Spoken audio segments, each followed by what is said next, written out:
Do flasim më gjerësisht mbi këto tema me profesorin amerikan, politologun, zotin David Felsen nga Georgia e Shteteve të Bashkuara të Amerikës. Ai është profesor pranë Georgia Gwinnett College.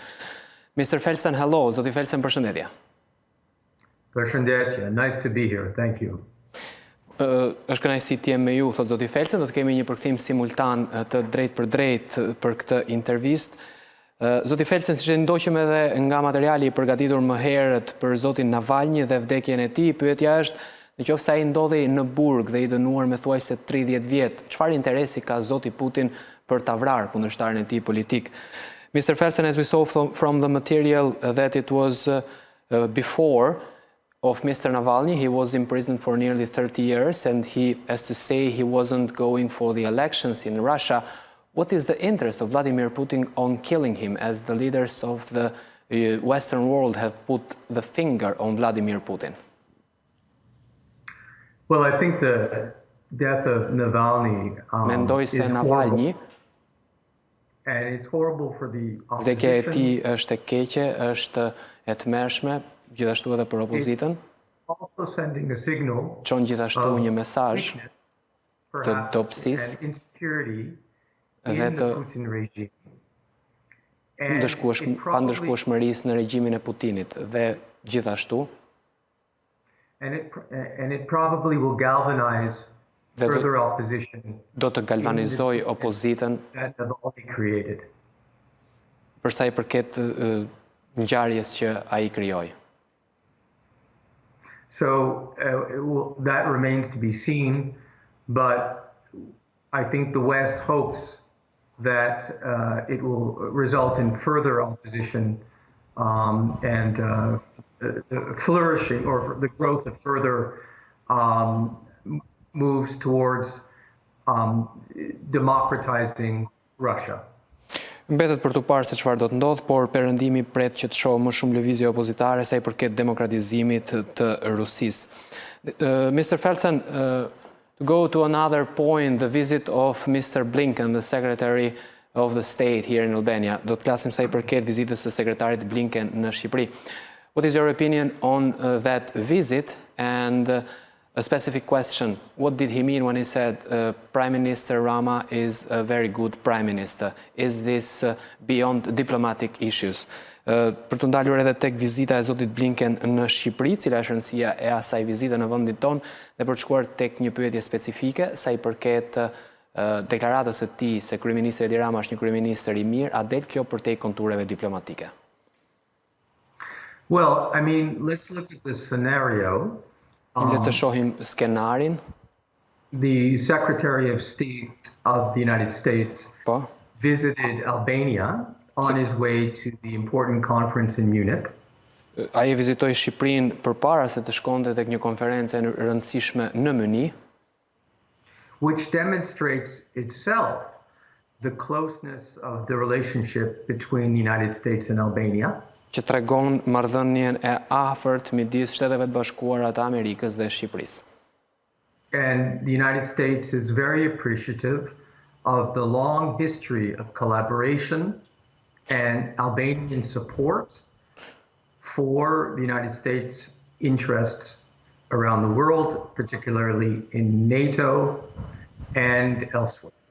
Dhe Shtetet e Bashkuara të Amerikës janë e vlerësojnë tej mase mbështetjen e Shqipërisë sa i përket interesave të Shteteve të Bashkuara të Amerikës në NATO dhe në anën të botës. And it is within this context that the Secretary of State showed his appreciation for the Albanian government's commitment to the interests of the United States and NATO. Dhe kjo ishte arsye pse ai tregoi mbështetje për qeverinë shqiptare sa i përket çështjes së NATO-s. So it didn't have anything to do with the internal issues here in Albania, pra nuk kishte lidhje sa i përket çështjeve të brendshme në Shqipëri? I don't think the United States would make statements to intervene or unnecessarily in the internal issues of Albania. Mendoj se Shtetet e Bashkuara të Amerikës nuk do të bënin deklarata që mund të ndërhynin në punët e brendshme të Shqipërisë. To go to another issue, we should talk about Kosovo, it's the 16th birthday of this nation that with the help of the United States and the NATO, now we are celebrating its independence. Është viti 16 I pavarësisë së Kosovës, po festojmë pavarësinë e saj, që u shpall me ndihmën e NATO-s dhe të Shteteve të Bashkuara të Amerikës. Së pari, first of all, let's talk about NATO and the Trump declarations about this alliance. Së pari le të flasim sa I përket deklaratave të Donald Trumpit për këtë aleancë. What's your point of view? Cili është këndshikimi juaj? Dhe së dyti, and second, we are going into a dialogue for nearly 13 years now, since 2011. Jemi në dialog që nga viti 2011. Who profits most, Serbia or Kosovo, for belonging so much the dialogue? Kush përfiton më shumë me zgjatjen e dialogut? Kosova apo Serbia? Okay, I see two separate issues here. Let me address Trump's comments and NATO first off. Shoh dy çështje të ndara, së pari dua të adresoj komentet e Trumpit për NATO-n. Obviously, the comments by Trump at a rally several days ago created a very strong reaction all over the world. Deklarata e zotit Trump në një miting, në një tubim të javës të pak ditëve më parë, sollën një ovacion dhe morën vëmendjen në të gjithë botën. But I think both political parties in the United States are committed to NATO and the goals of NATO.